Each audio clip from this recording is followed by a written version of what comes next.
Hello and welcome to Banking Frontiers Live. I am Parinita Likhite and today we'll be talking about fresh perspectives on marketing. We have Tarannum Hasib here with us today. She is the Chief Distribution Officer and Director of Marketing at Canara HSBC OBC Life Insurance Company. Welcome Tarannum ma'am. Would you like to introduce yourself? Hi, Parinita. Thanks for having me here. Yes, so I head marketing and distribution for Canara HSBC OBC Life Insurance, and it's my pleasure to be here with you.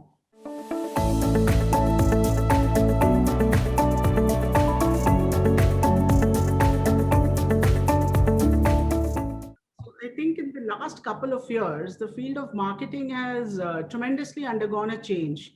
What we see now is, very outcome oriented business requirements. And also, I think with the stress on budgets and, multiple other things, marketing is becoming very, very outcome oriented. And I think with the advent of digital marketing also, some of these quantifiable measures have been made possible.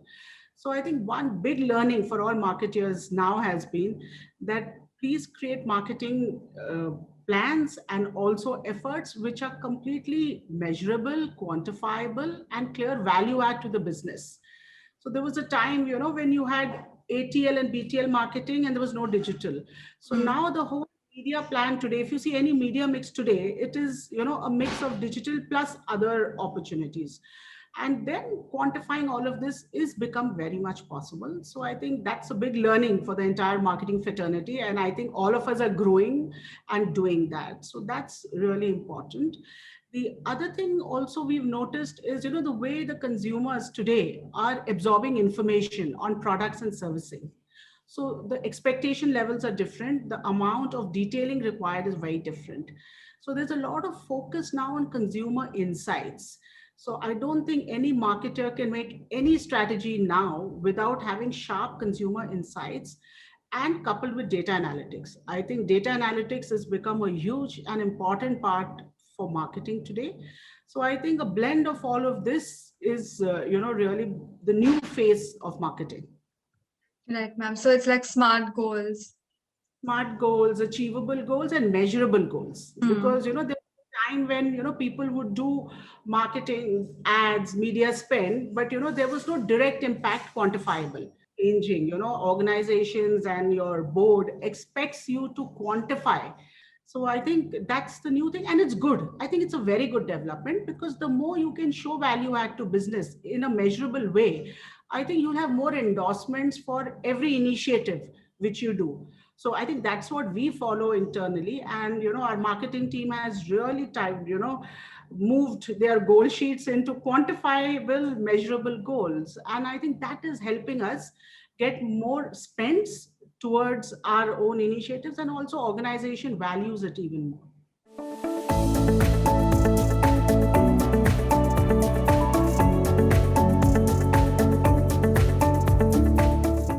I think in the last 2 years, especially after pandemic, I think e-commerce is a worldwide winner, and so it is in India. So I think there's a sharp growth in the e-commerce industry, and obviously e-commerce comes at the back of a lot of marketing and digital marketing. So e-commerce, FMCG, then we've seen consumer durables, and surprisingly, within e-commerce, you would see industries like grocery, grocery, fashion, apparel, beauty products. These have really grown sharply.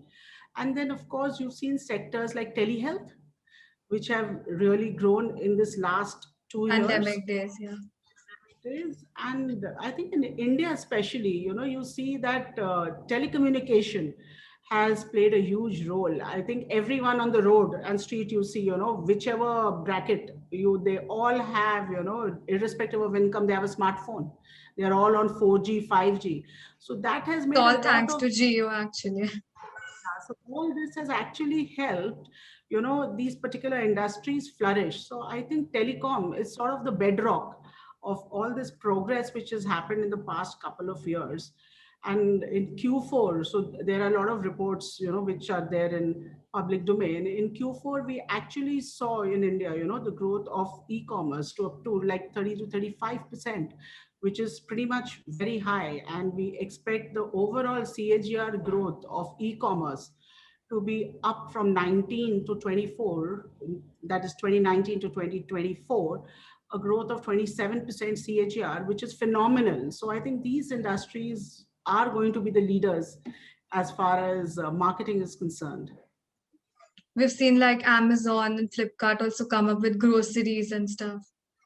And a lot of daily needs which one would actually go out and shop. Now people are very comfortable doing it online, and I don't think that's going to change post pandemic. So this is a shift in the consumer behavior now, so which is here to stay.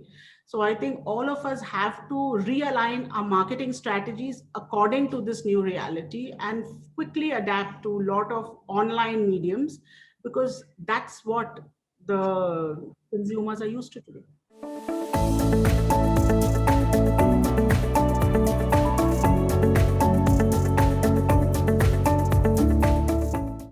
So, Parinita, I think, it's not only the CEOs who've sort of influenced my thinking. My thinking has been influenced by many more people. And I've learned a lot from the people who are in my team and who report into me over the years. And I think huge learnings. But to answer your specific question, I think one person I admire, and I think I've said it multiple times, is Steve Jobs. I really admire him a lot, and some of the strategies which he's deployed. So I think he was great at product.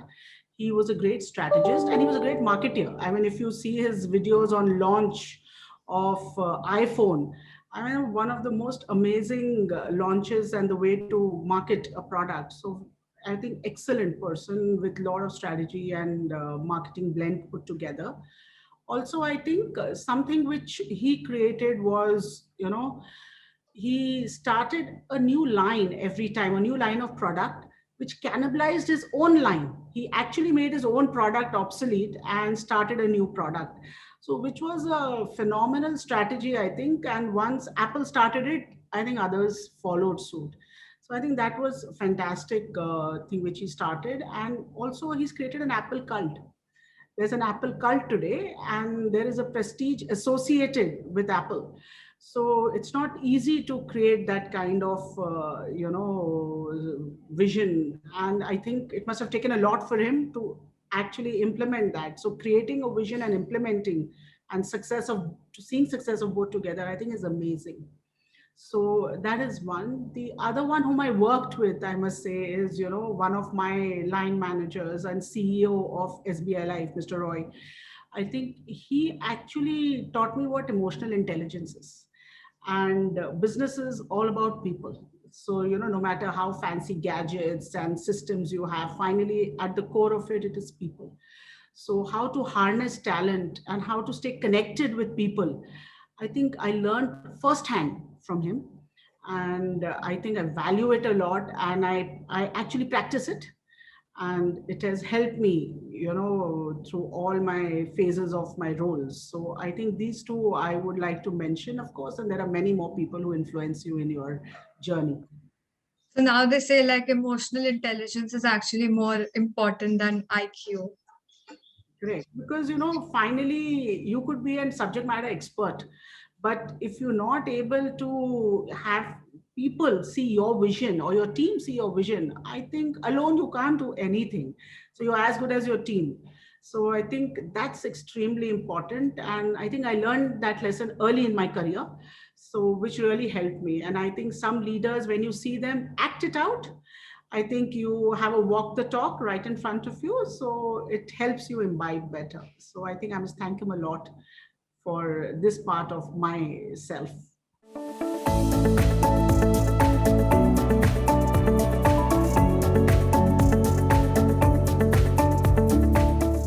So I think pandemic really taught us all to present data in a different way and accept data in a different way. So where we used to have a face-to-face board, now we've started having everything on WebEx. And so of course we've learned a few things. So there was always presentations, and there was always a style to present so that people could understand and absorb information.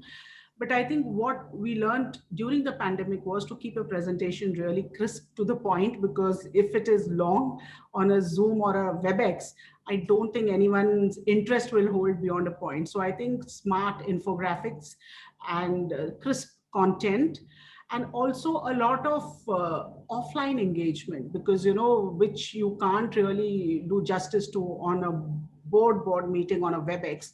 I think we've actually our engagement has increased offline. As in, when I say offline, I don't mean face to face, I mean outside of the board meeting also, to explain the data and then give perspective, because when you are face to face, it definitely has a different flavor, and we are all adapting. Maybe after 2 years we may actually not need face to face. So now we are all in this transition phase, that how do you do. So all our board meetings, I think from last year March, have been on WebExes, and I think they got sharper over the years, over the last year. I mean, we have board meeting every quarter, so every quarter I should say they've got sharper. Our content has become a lot more crisper, and the way we present is become way more sharp on data. So we have to find out ways to present a lot of data in a way which people can interpret and understand fast. So we've deployed a lot of these tools and techniques, and a lot of pre-engagement also with the data. And I don't think we've seen any cracks in understanding. So that is the best part, because net you want an outcome.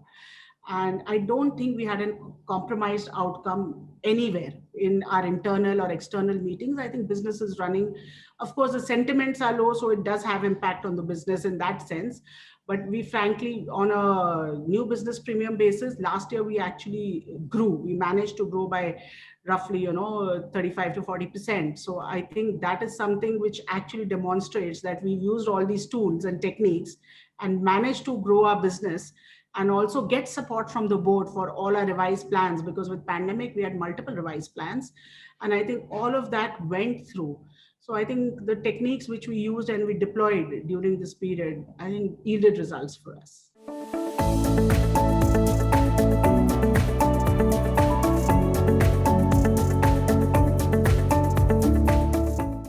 The marketing always collaborated with departments like customer service, sales, so this was BAU.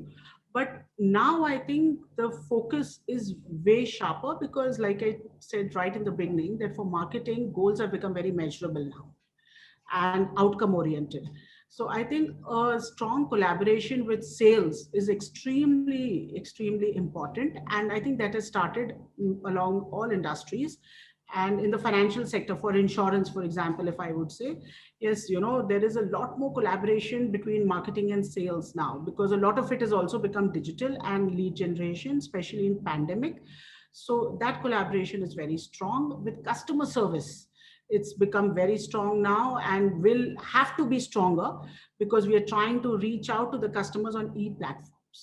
So that is stronger. And I think one of the most important things is that now marketing has started using and has to further use more applications and apps enabled by IT.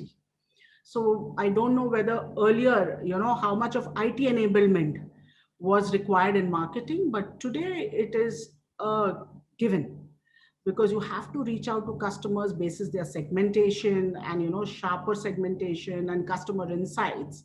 So all these have to be deployed using maybe AI, chatbots, other marketing tools, applications. So I think IT is the new entrant in this whole collaboration phase, and it has to, I think it's a beginning. It has to get stronger. IT collaboration has to get way stronger, and that will automatically lead to outcomes in sales and customer services. So I think this is a pyramid, and the sooner we try and crack this equation better, marketers do it faster than others, I think we will all see success. So it's like also the rise of targeted marketing and social media marketing. Social media, and also in terms of customer services, customer portals, and sending the right communication to the customer, maybe prospects or new. All of this is extremely important, and this comes with a lot of customer segmentation. Now a lot of sharper customer segmentation is required. I think if you don't do that, you will be missing out on an opportunity. And especially in India is a very diverse economy and society. So if we do not use some of these customer insights, I don't think as marketers, we are doing justice to the role we have, because the last segment, and look at the languages. look at the languages we have, and also, you have a large middle class, and a person sitting in Varanasi vis-a-vis a person sitting in Chennai, reacts very differently to information. So if you're not able to capture all of these consumer insights and deploy tools to make this data intelligent, I think marketers will not be adding the value and will find it difficult to justify their outcomes. So I think it's extremely important to strengthen this working environment and relationship.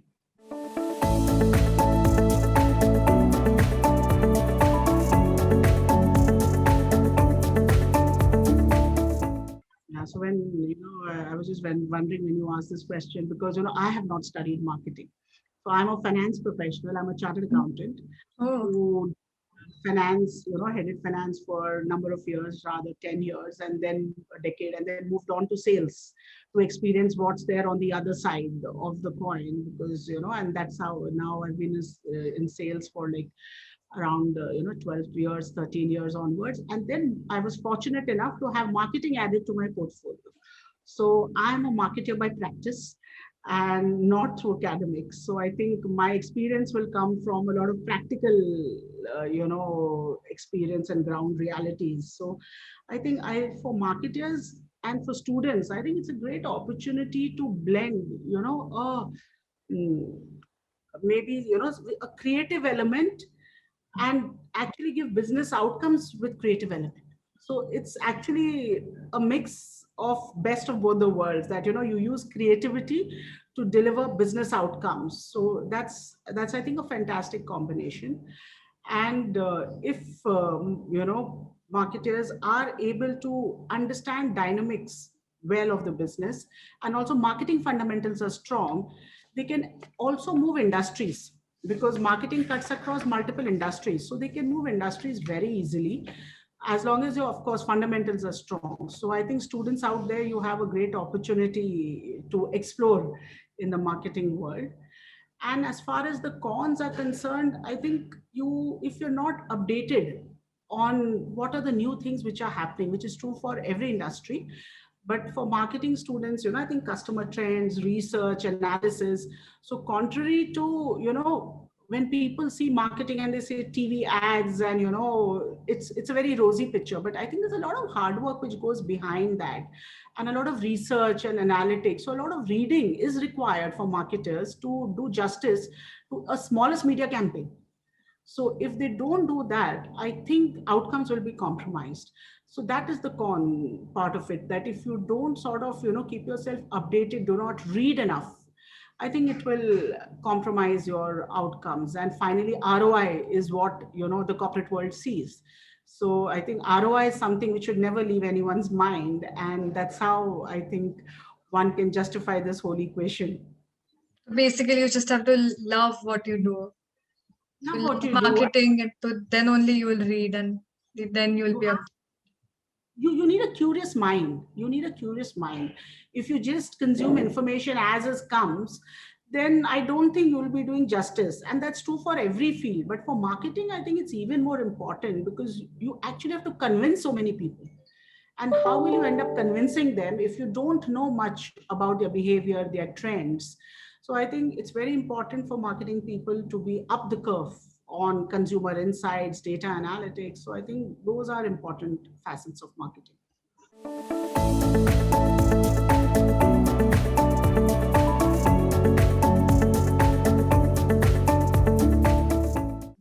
So I think one of the books which I would recommend, especially for young students and professionals, is Seven Habits of Highly Effective People. This is by Stephen Covey.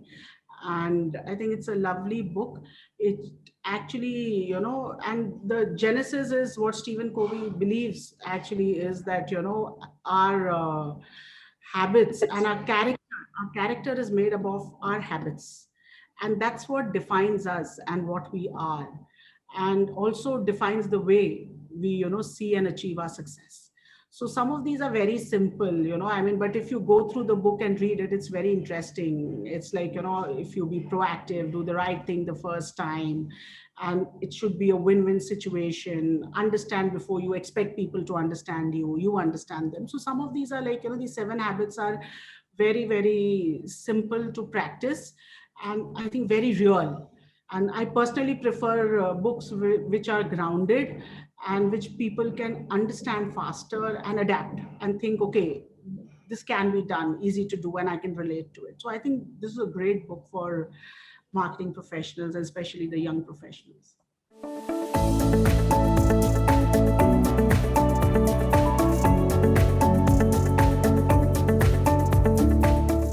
Biology by Martin Lindstrom. It's a lovely book, and I personally am also interested in human behavior a lot. So this book actually talks about how your purchase behavior actually is driven by 90% of your irrational brain, and only 10% is driven by rational side of your brain. So it all actually talks, and this is actually not related to marketing, it is related to a lot of decision making and other stuff. So it actually tells you that how your consumer behavior is influenced by neuroscience application. So how the interaction of your behavior and neuroscience. So it's very interesting. It teaches you which side of the brain helps you make which decision, and how do you respond to a color, how do you respond to a name. So it's very interesting, and the good part is it's not jargon oriented. It's in a simple layman language, so you can read it and appreciate it as well. Sounds interesting, ma'am. I'll definitely read this one. So actually, my daughter is a marketing professional. So some of the books have come through, her library, and that's how I started appreciating it. Thank you so much. Thank you so much, Parinita. It was a pleasure talking to you. Thank you so much, ma'am, for taking out the time and being here with us today. It was a pleasure having your insights, and I hope to see you again in more such interviews.